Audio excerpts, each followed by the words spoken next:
Good morning, everyone.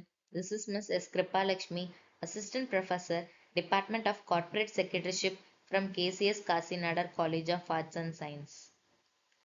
In this video, we are going to see Industrial Laws Unit 4, Part 5.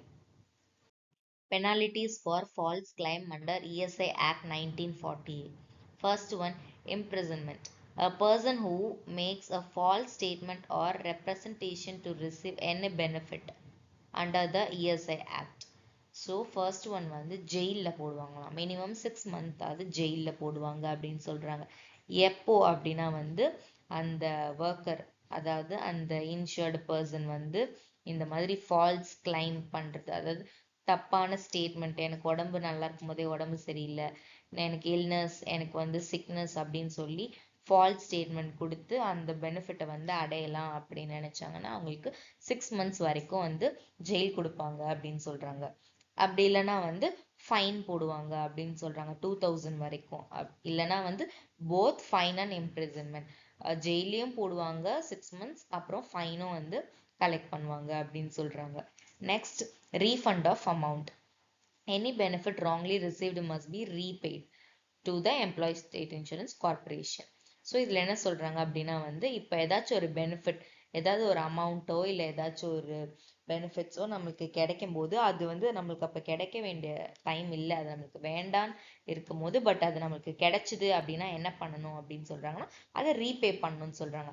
யாருக்கு repay பண்ணணும் அப்படின்னு பார்த்தீங்கன்னா வந்து employees state Insurance corporation, ESIC, அங்கேருந்து தான் நம்மளுக்கு பெனிஃபிட்ஸ் எல்லாமே கிடைக்கும். ஸோ அங்கேயே நம்ம என்ன பண்ணணும்னு சொல்கிறாங்கன்னா ரீபே பண்ணணும் அப்படின்னு சொல்கிறாங்க.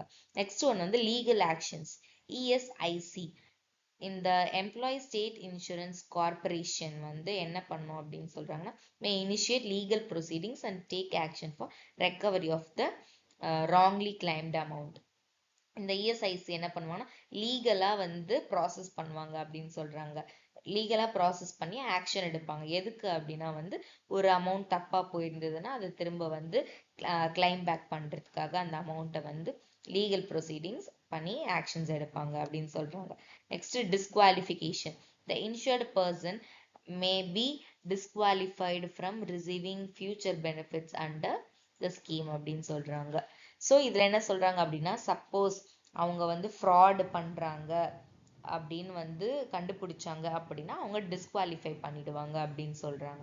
எதுலேருந்து டிஸ்குவாலிஃபை பண்ணுவாங்க அப்படின்னு பார்த்தாங்கன்னா வந்து ஃபார் ரிசீவிங் ஃபியூச்சர் பெனிஃபிட்ஸ், ஃபியூச்சரில் இந்த இஎஸ்ஐனால கிடைக்க போகிற எல்லா பெனிஃபிட்ஸுமே வந்து டிஸ்குவாலிஃபை பண்ணிடுவாங்க அப்படின்னு சொல்கிறாங்க.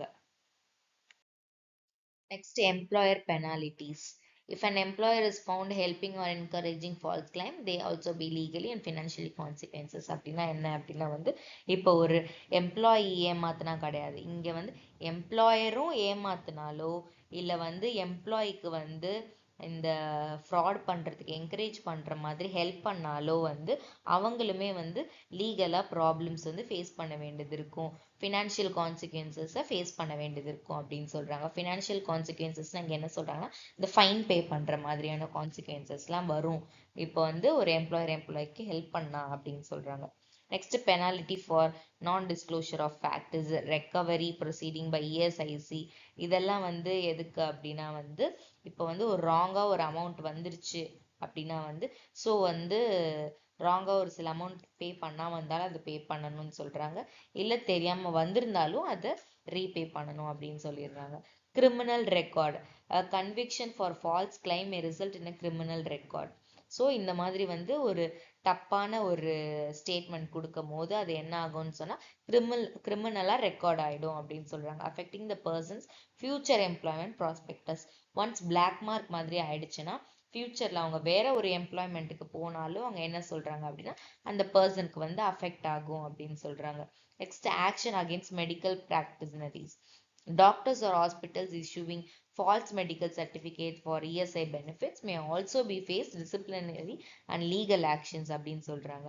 இந்த இடத்துல வந்து இப்போ அந்த எம்ப்ளாயீஸ் ஏமாத்த போய் அப்புறம் எம்ப்ளாயர்ஸ் வந்து எம்ப்ளாயீஸ்க்கு ஹெல்ப் பண்ணாலும் அவங்களுக்கு ஃபினான்ஷியல் கான்சிக்வன்சஸ் ஃபேஸ் பண்ணணும்னு சொல்கிறாங்க.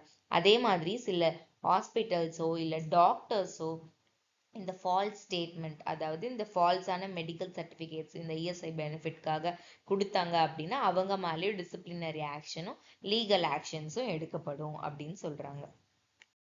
தேங்க்யூ.